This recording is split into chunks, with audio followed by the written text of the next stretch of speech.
bunch of different events. It burns people out.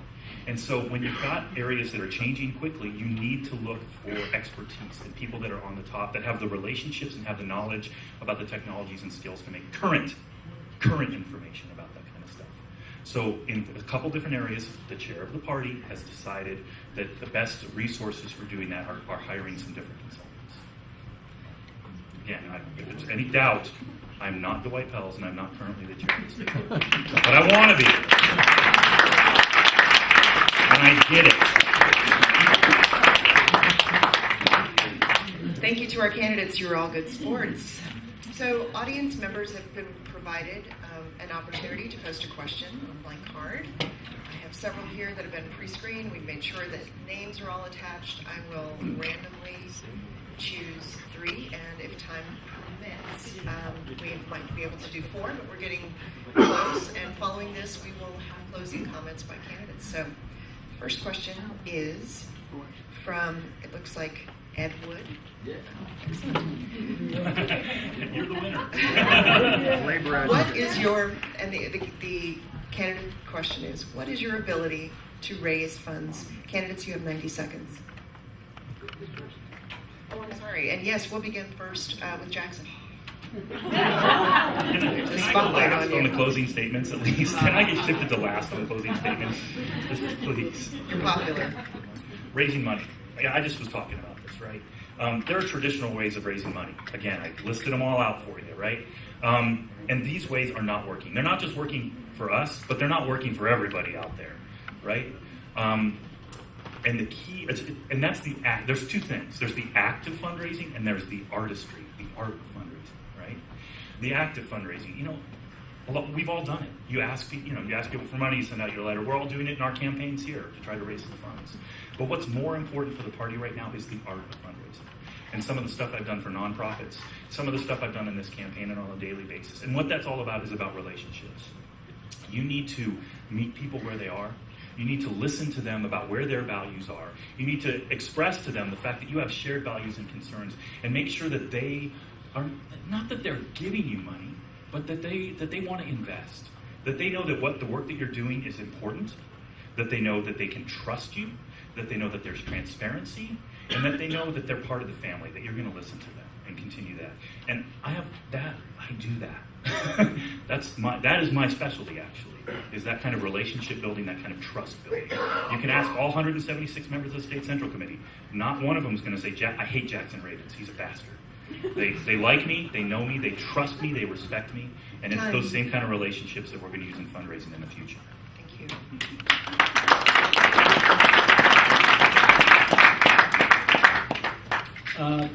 My ability. I've been part of organizations that have raised $20 million, like I said. On my own campaign, I raised $250,000 in my campaigns, basically from scratch, because there isn't a whole lot of big, huge donors in Eastern Washington. And so I had to raise funds from across the state. So building relationships with people all over the state, building relationships with labor, building relationships with maybe non-traditional Democratic allies, or creating new Democratic allies. I think the way that we do it as a party is that we start including more people into the party. We have a problem in the state where the counties themselves and LDs don't feel like they're being listened to. And I get that in every phone call I get. Making sure that the chair in the state party is present and listening to the parties, giving them the information that they need to raise money. If you create a donor, guess what? They keep donating. So if the local parties are trained on how to do solid fundraising, they're creating donors. Those donors are more likely to give to the state party. So, of course, all of us have access to the voter or the donor list of the state. All of us will be able to raise that money, and I think I will be able to inspire more people that are not traditional donors to donate, just from my experience in the past with my campaigns and what I've been able to accomplish.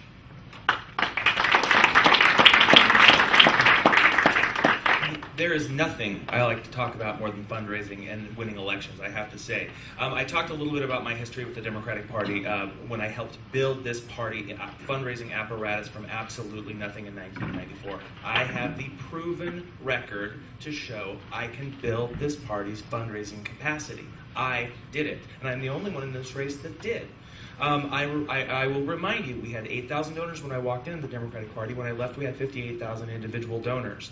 I oversaw the fundraising operation. Of course, I didn't raise it all myself. I oversaw the fundraising operation that raised nearly $16 million. That far eclipses the capacity of any other candidate in this race to raise this money.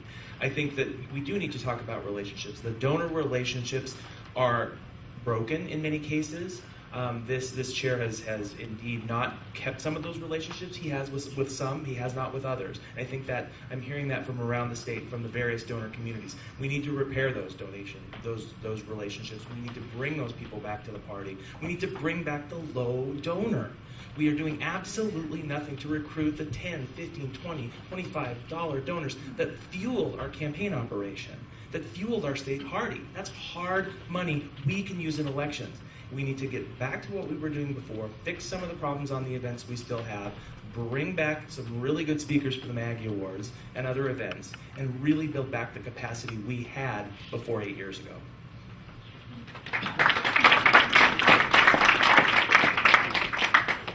I'm proud to say that I have a proven track record of being a good fundraiser.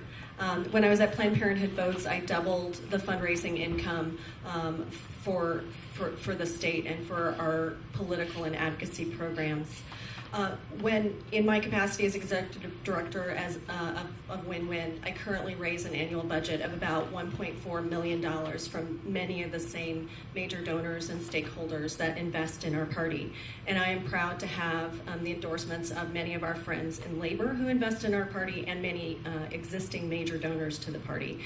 But the truth is we need more than major donors. We do need to engage people at all levels. And fundamentally, fundraising is about participation. Some people give their time, some people give their money, and some people give both. And we need to employ new strategies and tactics, whether it's making sure that we're testing the subject lines in our emails for open rates, optimizing our emails for mobile phone application use, because young people are more likely to give that way, having a statewide house party strategy that actually works to build the capacity of local party organizations to fundraise, because it's not just about the state party fundraising. You know, having the state party have a resource library of materials available, films like Income Inequality, that you can show at local party events around the state for fundraising. You know, these are some of the tactics and strategies that we can do to both build relationships and increase the number of dollars and number of donors. Time.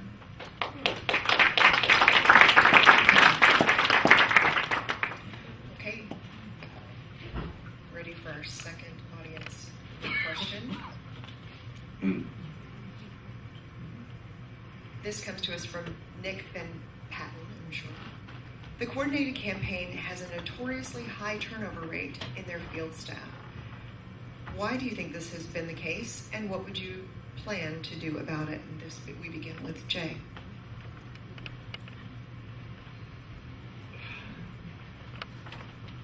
Well, often the coordinated campaign is hiring staff from outside the state. That's one thing. They're going to go home. They're going to go back to where they came from. Paul from Tri-Cities went back to New York. He's a lawyer over there now. So I think recruiting talent from here within the state would help to keep our talent here local. Another thing is to train people locally how to do the job that we've been hiring people from outside the state to do. Yeah. So, for example, like I said, I alluded to before, is the coordinated campaign often runs into town. They soak up the volunteers, they soak up the money, they leave very little for the local candidates, and when they leave town, they take all the institutional knowledge with them. They don't leave their donor lists behind, they don't leave their volunteer lists behind, they just leave town. That's my experience as a candidate twice. So, one thing that we can do is make sure the coordinated campaign is leaving something behind, some institutional training and knowledge that we can use in the future. Part of that is training local people to do the job of the staff of the coordinated campaign, and so that they stay in their communities, and we can see change in our own communities and build on that foundation for future elections.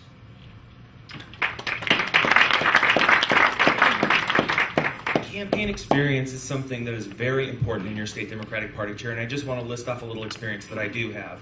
I am the only candidate in this race who has run a statewide presidential campaign, a statewide campaign. I've run a local race for legislative district. I've run a county race. I've been field director on a congressional. I've been field director on a Seattle City Council race. I have been finance director on 2 congressional races. The campaign, and I'm the only one in this race who has run a coordinated campaign. So if we're talking about coordinated campaigns and what that looks like, I ran that coordinated campaign locally based in the legislative district organization with the local Democratic Party. That's how I ran it. When I asked the executive director at the House Democratic Campaign Committee, when was the last time a coordinated campaign was run at the legislative district level, at that granular level in our party? And he said, Jim, the last time that was done was when you ran it. The coordinated campaign model is broken. Top down does not work. As state party chair, I absolutely commit to do what I did when I was coordinated campaign director, recruit local talent, train local people who will stay in our communities and run for office and be involved in our Democratic Party for a long time. I did that as coordinated campaign director. They're still my good friends. They're still involved. Shauna Oos was one of them who worked for the state Democratic Party. She's someone I hired as her first political job as a coordinated campaign field organizer. Those people are still in here, and that's exactly what I'll do as state party chair.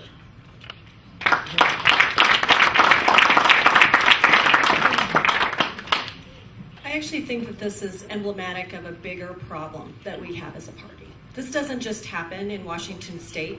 You see Republicans investing in their young people. When they get done with campaigns, they have high-paying jobs at right-wing think tanks that they go to, right? They have lobbyist positions that they hold on to. What do we do as a party and as a movement? We pay our young people very little. We work them incredibly hard, and then we don't give them a pathway for success and professional development. It has got to stop. We have to turn to a new model here. And some of this started to happen with actually the Obama campaign in 2012 when they started to take a new model and a new look at how they were actually investing in training for their field directors and organizers around the country. We did the same thing on Approved Referendum 74, which I worked heavily on and helped implement the field strategy and develop it. We have to put the systems in place. The state party can be a place to actually provide, right now the Institute for Democratic Future has a job listserv. Why are we not doing something similar for the state party, providing resources for all of our young people and all of our Democrats across the state? We need to put the systems in place to invest in our future.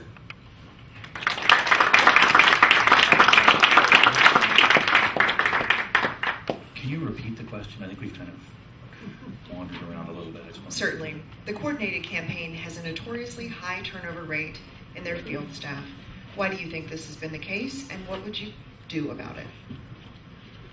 I'm going to agree with Dana on 2 things she mentioned and disagree on the third. One is, yes, it is a low-paying job, and 2, it is a lot of damn hard work.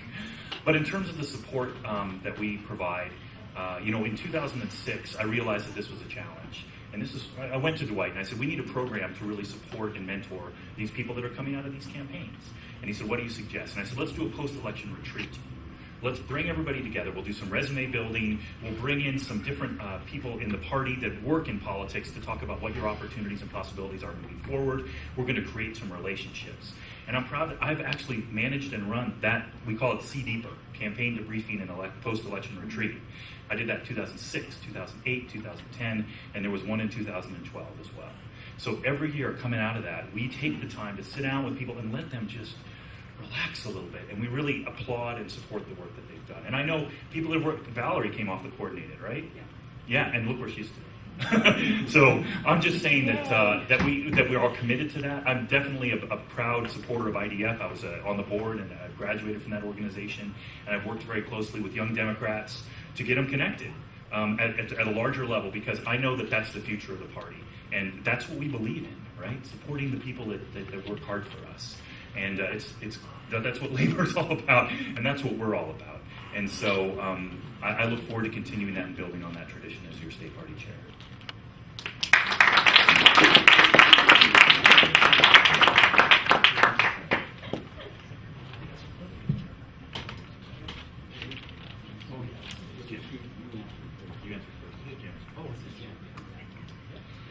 Don't test us on our math. All right. I'm writing everything down. All right.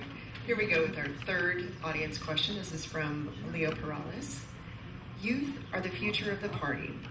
What issues will you advocate for as chair? For examples, he highlights education, jobs, healthcare.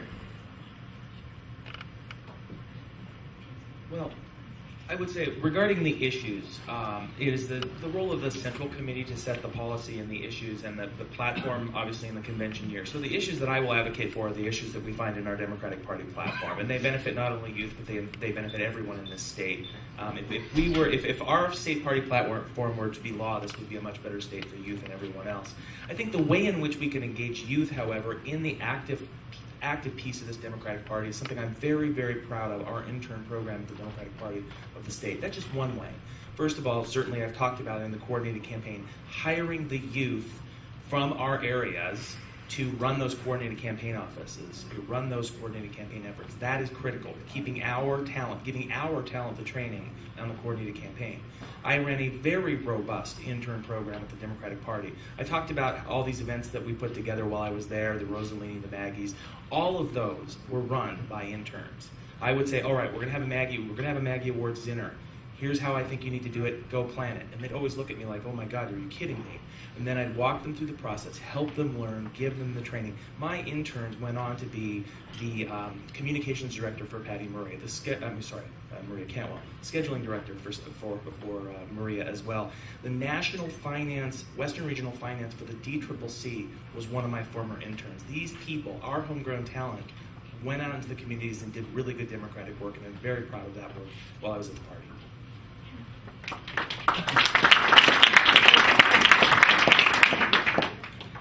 I said at the outset in my opening remarks that diversity makes us strong, and that absolutely includes youth. And at the end of the day, if we are going to continue to be relevant as a party, we have to make sure that we are doing everything that we can to engage youth, to engage communities of color, and to engage women in all of our underrepresented communities.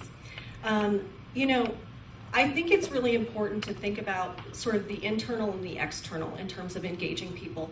Internally, as a party, we don't necessarily have a structure that is conducive to engaging youth. I don't know about you, but when I walked into my first legislative district meeting and they were speaking in parliamentary procedure, I was like, whoa, what is this? So it's very important, but I think that we need to look at different strategies to engage people. It's grassroots organizing 101. You do meet people where they're at. And so not everyone has a schedule that's conducive to coming to a meeting at 7 p.m. on Thursday. Externally, we need to be looking at our platform, decided by the Central Committee, and working on issues that are really going to engage youth at the grassroots level, like student loan debt, certainly, absolutely, affordable housing, and many other issues that are shown to be motivators and turnout drivers for youth.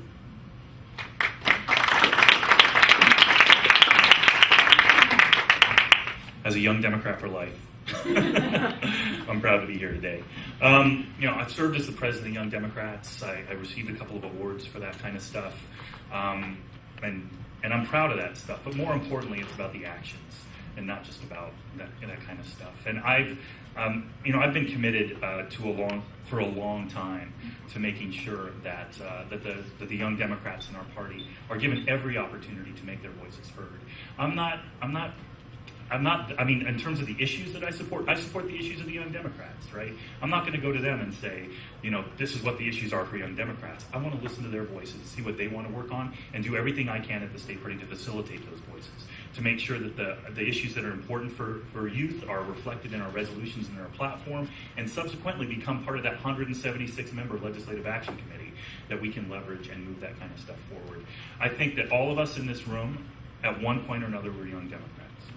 I can say that quite clearly, and so I understand that when I have a Young Democrat come to me, sit down in my office for questions and thoughts and ideas about what to do next or how to move the ball forward, I see them and I see the future in them, and it's so I feel honored actually. I feel really honored that they've come and asked me because I understand what the responsibility is. So. We are the party. We are youth. We are the party that represents youth. I think we have 13 state committee members that are under 35, which is great. And we have 9 chairs and vice chairs that are under 35. So that's a good start.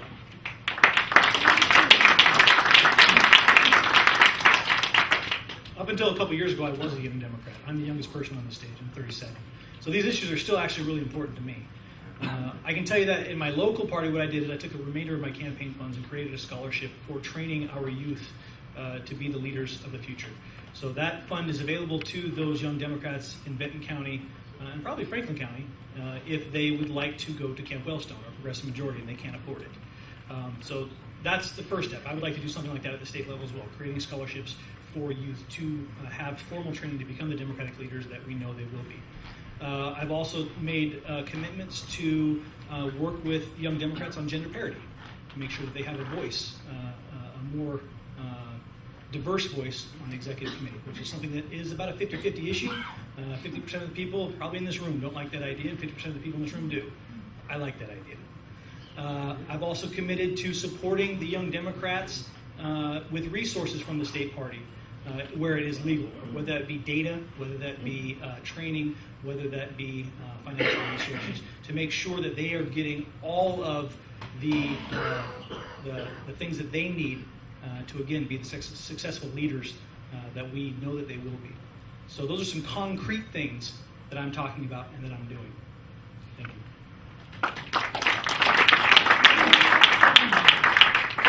Except our final question will begin with, thank you. We'll begin with Dana. It's more of a virtual question that comes to us from Dave Cook. There are only 4 candidates. Oh, sorry, there are 4 candidates and only one of you will be successful. If you were not the successful candidate, what will you do after the election to fulfill and further the objectives of the Washington State Democratic Party? It's a great question from Dave, who I saw last night. I will continue. I've been a volunteer in this party for close to 10 years, and like many of you, have spent the nights and the weekends, sometimes 30 and 40 hours a week on top of my day job, working in politics, mind you, doing the work of this party. I will continue to do that. I will be excited to remain involved in this party, and I will continue the work that I am doing for the progressive movement around the state of Washington so we can have a better Washington state for all of us.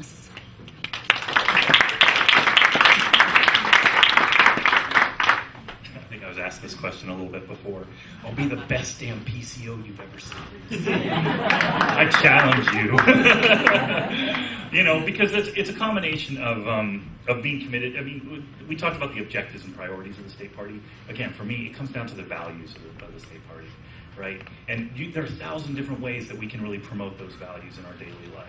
And it's treating people fairly and honestly and respecting the work that they do on a daily basis. So that's just kind of the person I am. I think we have great people up here that all understand that. But, I have an MBA. I have a lot of nonprofit experience in organizational planning and strategic development. I have 10 years of phenomenal state party experience here in the state of Washington and at the national level.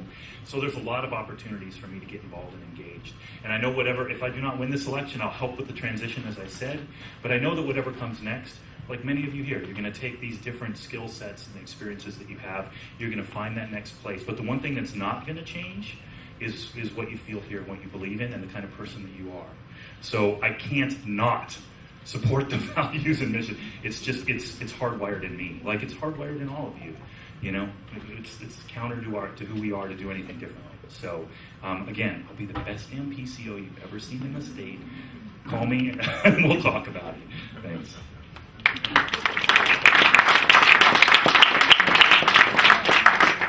So the first thing I'm going to do is have a long, peaceful sleep. That is going to be glorious.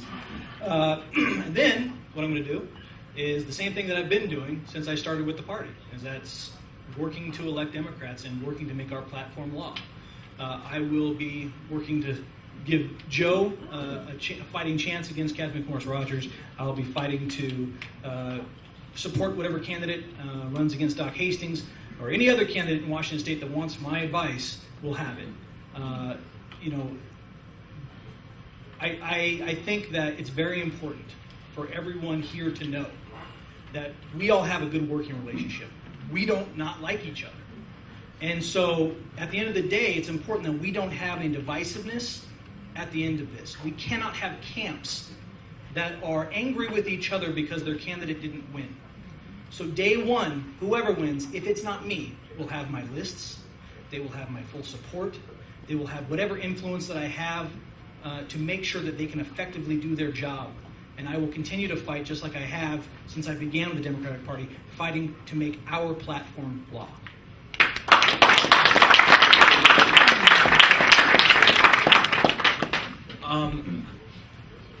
What I have done since I left the Democratic Party staff in 2003, I think is emblematic of what I would do if I were indeed not elected chair. I've raised 4 kids that I adopted from foster care, and I have taken a lot of steps to work on a lot of campaigns. Every cycle I'm involved in a major campaign. The most robust of which, of course, was when I ran the statewide effort for Hillary Clinton in 2008. Whether you were with us or with Obama, you know it was a well-run grassroots effort around this state, and we were very proud of it considering we had no paid staff. I would say if I'm state party chair, it will be a little more difficult if we have a primary because, of course, I'll have to be neutral. But if I'm not state party chair, I'll tell you in no uncertain terms, I will do absolutely everything I can to elect Hillary Clinton the next president of the United States of America if I'm not the state party chair. So I think the other thing is commit to assist that state party chair. As a lobbyist in Olympia, I know the legislative process better than anyone up here, and we need to turn our party platform into law. And that is something that I'm willing to work with the state party chair on doing, work with the Legislative Action Committee on doing, work with local Democrats. I've made so many good friends, reconnected with so many people that have meant so much to me. I can't stop that work. So I would lend my assistance as a lobbyist to whomever it is if they were elected party chair. And again, Jay is right. We all do get along in this race, and we've become pretty good friends in some cases. So I really appreciate the opportunity to present to you today. Thank you.